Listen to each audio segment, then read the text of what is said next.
首先於主畫面點選影印，點選證件影印捷徑，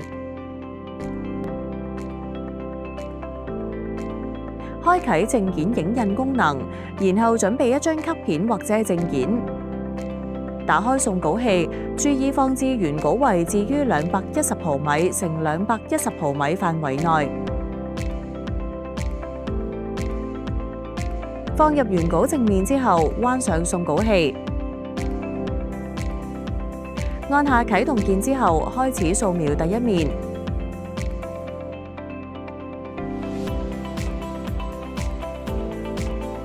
完成之後會出現翻轉卡點之提示。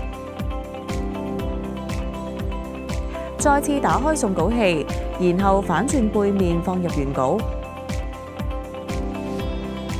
注意放置原稿位置，同樣於210毫米乘210毫米範圍內，放入原稿背面之後，關上送稿器。